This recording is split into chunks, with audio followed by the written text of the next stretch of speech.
বোন, আপনি প্রশ্ন করলেন যে ইস্তেখারা কখন করতে হবে, জীবনসঙ্গী পছন্দ করার আগে, বিয়ের আগে, নাকি এটা করতে হবে পাত্র পছন্দ করার আগে নাকি পাত্র দেখার পরে, আর কিভাবে জানবো সেটা ভালো হবে না খারাপ হবে।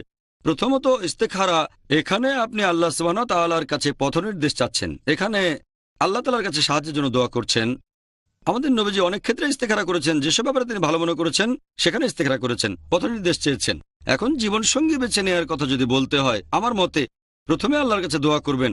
আল্লাহ পবিত্র কোরআনে বলেছেন সূরা আল ইমরান ৩ নম্বর অধ্যায়ের ১৬০ নম্বর আয়াতে, আল্লাহ সাহায্য করলে কেউ হারাতে পারবে না, আর আল্লাহ সাহায্য না করলে আর কে আছে তোমাদের সাহায্য করবে। তাই মুমিনগণ আল্লাহর উপরে নির্ভর করুক। তাহলে আল্লাহ তাআলার কাছে দোয়া করা এটা খুবই গুরুত্বপূর্ণ, আর জীবনসঙ্গী নির্বাচনের ক্ষেত্রে সবচেয়ে গুরুত্বপূর্ণ ব্যাপার। এছাড়া ইস্তেখারাও গুরুত্বপূর্ণ। যখন আপনি ভাবলেন যে এখন বিয়ে করতে হবে, জীবনসঙ্গী বেছে নিতে হবে, এমন অবস্থায় দেখা পর্যন্ত অপেক্ষা করতে হবে না, ইস্তেখারা শুরু করে দেন, ইয়া আল্লাহ সুবহানাহু ওয়া তাআলা আমাকে সেরা জীবনসঙ্গী খুঁজে পেতে সাহায্য করো। তারপর যখন হবু স্বামীকে দেখবেন তখনও ইস্তেখারা করতে পারেন যে হবু স্বামীকে দেখেছি, পছন্দ হলে কথাবার্তা চালিয়ে যান, পছন্দ না হলে আলাদা কথা। ইস্তেখারার সময় আল্লাহ তাআলার কাছে দোয়া করবেন। অনেক রকম দোয়া করতে পারেন। কেউ হয়তো বললো আমি একজন ধনী স্বামী চাই, আমি খুব বুদ্ধিমান স্বামী চাই, সুদর্শন স্বামী চাই, এগুলো হারাম না। তবে আমি আগে বলেছি সবচেয়ে সেরা হলো একজন গুণবান স্বামী। আর আমার মনে আছে আমার বিয়ের আগে আমি যে দোয়া করেছিলাম, সে সময় আমার বয়সও কম ছিল। তখন আমার মনে হতো যে সমস্যা হবে না, আল্লাহ আমাকে লজিক্যাল পাওয়ার দিয়েছেন, কোনো মেয়ে সমস্যা না, কনভিন্স করে ফেলবো, খুব বেশি হলে 3 দিন। সে সময় আমি কলেজে পড়াশোনা করি, তখন ভাবতাম কোনো সমস্যা নেই, আল্লাহ আমাকে বুদ্ধি দিয়েছেন। আমি জানতাম আমি যুক্তি দিয়ে কথা বলতে পারি, বিতর্ক করতে পারি, সেটা ভালো। এখন সেটাকে দেওয়ার কাজে লাগাচ্ছি। তারপর বুঝলাম এটা সব সময় সম্ভব না। তখন আল্লাহ তাআলার কাছে দোয়া করলাম, আমাকে স্ত্রী দাও এমন যে আমার জন্য সেরা হবে, আমাকে গুণবতী স্ত্রী দাও সেজন্য আমার জন্য সেরা হয়। আমি বলটা আল্লাহর কোর্টে দিয়ে দিলাম। যদি এভাবে বলতাম এমন স্ত্রী চাই যে হবে সুন্দরী, সম্পদশালী, ইত্যাদি ইত্যাদি ইত্যাদি, গুণের কথা বলেছি কারণ নবীজির হাদিসে আছে। বলটা আমি আল্লাহর কোর্টে দিয়ে দিলাম, আমাকে এমন স্ত্রী দাও যে আমার জন্য সেরা হবে।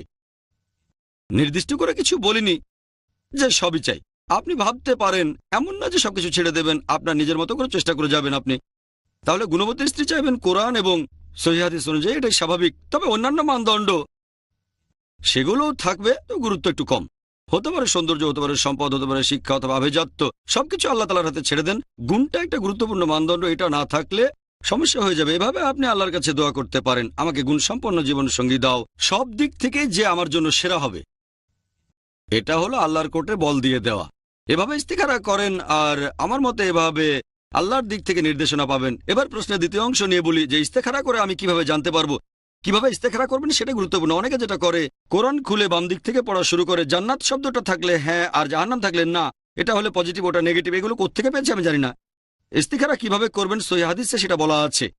বলা হয়েছে নবীজি মুহাম্মদ সাল্লাল্লাহু আলাইহি ওয়াসাল্লাম তিনি 2 রাকাত নামাজ পড়তেন, এরপর ইস্তিখারা দোয়া পড়তেন যে আমি এখন অমুক কাজটা করতে যাচ্ছি, ইয়া আল্লাহ কাজটা ভালো হলে যেন আমি করতে পারি, আর খারাপ হলে তুমি বাধা দিও, আমাকে পথ নির্দেশ দাও। এটা করা যায় ব্যবসার ক্ষেত্রে, অথবা আপনি কোন ধরনের পেশা বেছে নেবেন, কোন ধরনের চাকরি করবেন, এমনকি জীবনসঙ্গীর ক্ষেত্রেও।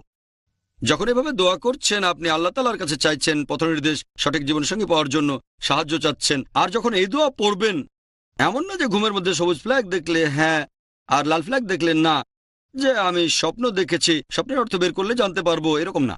সাহায্য চাইবেন, পথনির্দেশ চাইবেন, তারপর যথাসাধ্য চেষ্টা করবেন আল্লাহ আপনাকে যে ব্রেন দিয়েছেন সেটা ব্যবহার করেন, কোরআন হাদিস অনুযায়ী আপনার সিদ্ধান্ত নেন, আর চেষ্টা করে যান। যদি কোনো বাধা আসে আরো চেষ্টা করেন, আরো বাধা আসলো কিছুই হলো না, তখন বলেন আলহামদুলিল্লাহ, আল্লাহ ভালো জানেন, আমি ভেবেছিলাম এটা ভালো কিন্তু আল্লাহ সেটা হতে দিলেন না, আলহামদুলিল্লাহ। অথবা চেষ্টা করেন আর ভালো ভালো হয়ে গেল, আলহামদুলিল্লাহ, তখন ইস্তেখারা করেন আমি চেষ্টা করেছি, আল্লাহ সাহায্য করেছেন, ভালো জীবনসঙ্গী পেয়েছি।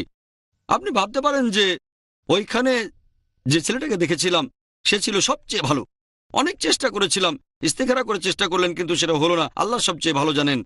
আর পবিত্র কোরআনে আছে সূরা বাকারায়, তোমরা যে জিনিসটা ভালোবাসো সেটা হয়তো তোমাদের জন্য খারাপ, আর যেটা অপছন্দ করো সেটা হয়তো ভালো, তোমরা জানো না কিন্তু আল্লাহ জানেন।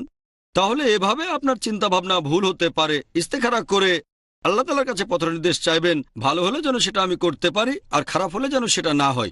আশা করি উত্তরটা পেয়েছেন।